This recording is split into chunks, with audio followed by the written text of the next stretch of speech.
Hello, আসসালামু আলাইকুম সবাইকে। কেমন আছেন সবাই? নতুন একটা ব্লগে সবাইকে স্বাগতম জানাচ্ছি। তো আজকে আমরা যাব জাতীয় চিড়িয়াখানায়। আর আমরা আজকে যাব আমাদের পরিবারের সবাই, সেই সাথে সাথে আমার কাজিনও আছে। তারপরে আমরা বাসা থেকে নিচে নেমে আসলাম। আর এই যে আমার মেয়ে, ও খুবই খুশি আজকে ঘুরতে যেতে পারবে। আর এই যে আমরা একটা সিএনজি নিলাম আর সোজা চলে যাচ্ছি জাতীয় চিড়িয়াখানাতে। আর এটার লোকেশন হলো মিরপুর 1-এ। এটা এখন যেহেতু মানে নেটের সব কিছুই হচ্ছে পাওয়া যায়, তো আপনি এটা গুগলে সার্চ করলেই পেয়ে যাবেন যে জাতীয় চিড়িয়াখানাটা কোথায় অবস্থিত, কিভাবে আসবেন সব কিছু তারপরে বলে দিচ্ছি।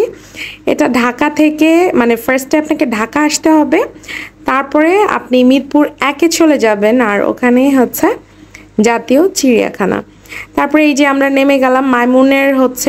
মাইমুন ঘুমাতে পারিনি, যেহেতু আমরা বিকেলের দিকে রওনা দিয়েছিলাম, এই জন্য ওর মুড অতটা ভালো না। এই যে বাংলাদেশ জাতীয় চিড়িয়াখানা, মিরপুর, ঢাকা। তারপরে এই যে দেখেন, তার কিন্তু মুড ভালো না। তারপর আমরা এখান থেকে টিকিট করে নিলাম আর প্রতিটা টিকিটের মূল্য ছিল 50 টাকা।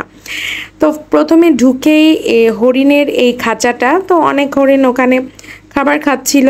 আর আমিও আবার একটু এইভাবে করে ঘুরে একটু সব কিছুর সাথে নিজের একটু ভিডিওটা করে নিলাম। আর তারপর ওখান থেকেই হলো বানরের খাঁচাটা। তো বাচ্চারা আসলে যেটা পছন্দ করে, ওরা তো এই ধরনের পশু পাখি দেখতেই পছন্দ করে। মূলত আমার বাচ্চাদের জন্যই আসা আজকে এই আপনার জাতীয় চিড়িয়াখানাতে। আমি শিশু পার্ক বলতে গিয়েছিলাম, সরি। আর এটা হলো একটা প্যালিকেনের খাঁচা। এখানে অনেক পাখি, সেই সাথে সাথে এখানে প্রচুর গন্ধ ছিল, কারণ পাখিতে পটি করেছে। সব পটিগুলো মানে নিচের দিকে একদম ছড়ানো ছিটানো ছিল, মানে খুবই বিশ্রী গন্ধ। আর আপনি চিড়িয়াখানাতে আসলে এখানে দেখবেন বিভিন্ন দিকে বিভিন্ন রাস্তা চলে গিয়েছে, শাখা শাখা রাস্তা। তো তারপরে আমরা এই সজারুর খাঁচার এখানে চলে আসলাম। আর এতদিন আমার বাচ্চারা তো বইয়েই হচ্ছে আপনার সজারু দেখেছে, আজকে ওরা সামনাসামনি সজারু দেখলো। তো ওরা অনেক হ্যাপি ছিল, কারণ ওরা সজারুর অনেক কার্টুন দেখেছে, তারপরে বইয়ে এমনিতে দেখেছে, তারপরে ওরা আর কি বইয়ের সাথে মনে মনে মিলিয়ে নিচ্ছিল। আর এটা আমাদের জাতীয় পশু রয়্যাল বেঙ্গল টাইগার। আর রয়্যাল বেঙ্গল টাইগারের অনেকগুলো খাঁচা ছিল, কিন্তু আমরা আসলে এখান থেকে দূর থেকে দেখার চেষ্টা করছিলাম, তো আসলে সে বেচারা ঘুমিয়ে আছে, তো আমরা ডিস্টার্ব করলাম না। আর যেহেতু বাঘের অনেকগুলো খাঁচা আছে, এই জন্য আমরা সামনে আরও দেখতে পারবো। আর এটা ছিল ভাল্লুকের খাঁচা।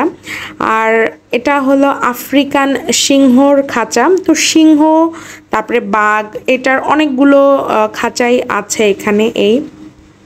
আর যেহেতু আমরা বিকেল টাইমে ওই টাইমে গিয়েছিলাম, হয়তো বা এইটা ওদের রেস্ট করার টাইম, এই জন্য আমরা আসলে ওইভাবে জাগাইনি ওদেরকে। আর এটা হলো ইমু পাখির খাঁচা। সত্যি বলতে আমি নিজেও আসলে ওইভাবে ইমু পাখি সামনাসামনি কখনো দেখিনি, আজকেই দেখলাম। আর ছোট থাকতে আমি এসেছি 2-1 বার, বড়বেলায়ও হয়তো বা একবার এসেছি, কিন্তু ওভাবে আমার আসলে মনে ছিল না।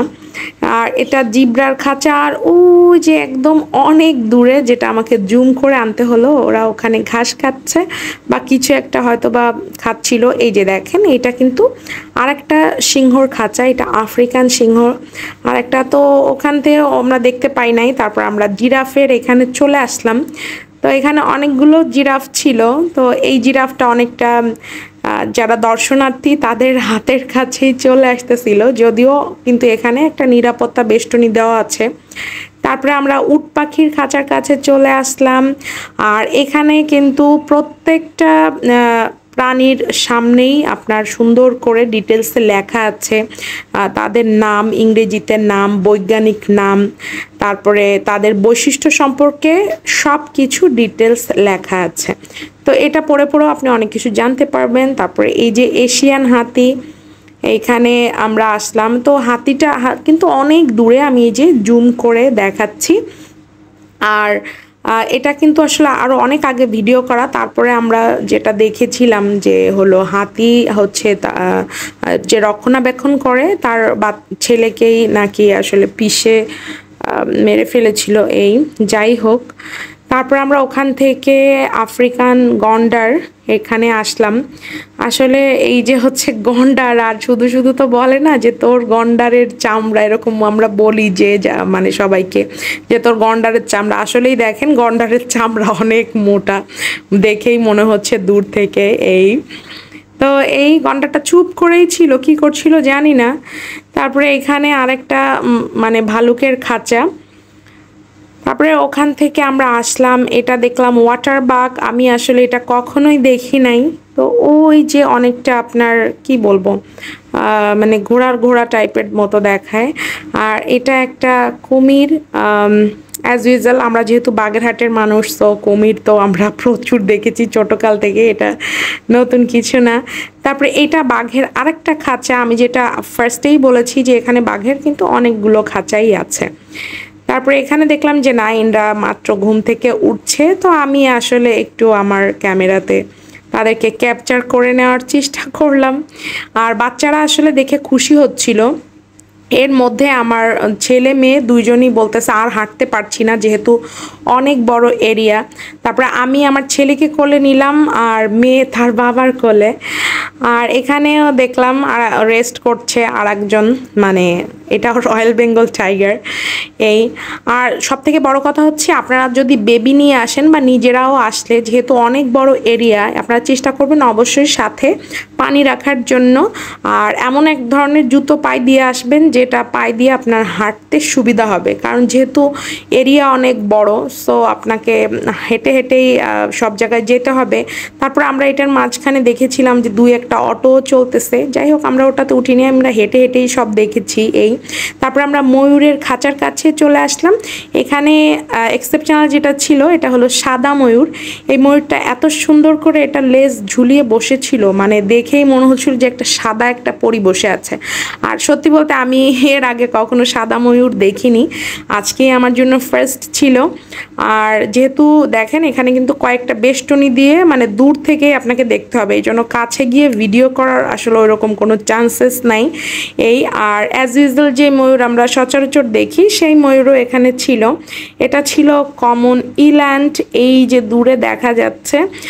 আসলে কিছু কিছু প্রাণী আছে যেগুলো হয়তো আপনি কখনো নামও শোনেননি, দেখেননি। আর গাধা, ডঙ্কি অ্যাশ যেটাই বলেন, এটা তো অ্যাজ ইউজুয়াল আমরা সবসময় দেখে থাকি বা অনেক জায়গায় আমরা কম বেশি কিন্তু দেখি। তো কই আমি আসলে খুঁজে পাচ্ছিলাম না। তারপর ওই যে দেখলাম ভিতরে, এর মধ্যে আমার মেয়ে দৌড়ে চলে আসলো। ও এসে আমাকে আবার বলছে যে ওরা যে এত সুন্দর সুন্দর প্রাণীগুলো দেখেছে এই সম্পর্কে হচ্ছে গিয়ে বলতেছিল। আর তারপরে আমরা চলে আসলাম এই যে অ্যারাবিয়ান ঘোড়ার কাছে।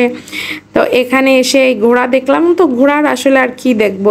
তারপর আমরা আসলে হাঁটতে হাঁটতে ক্লান্ত হয়ে গিয়েছিলাম, আর অনেকগুলো খাঁচার কাছে আসলে ওইভাবে যাওয়া হয়নি। তো আমরা বিকেল টাইমে এসেছিলাম। তো আপনারা চেষ্টা করবেন যে হাতে একটু সময় নিয়ে আসার জন্য, যাতে হচ্ছে একটু অনেক টাইম নিয়ে ঘুরে ঘুরে দেখতে পারেন। আর এখন আমরা চলে যাচ্ছি, আপনার সবাই ভালো থাকবেন, আল্লাহ হাফেজ।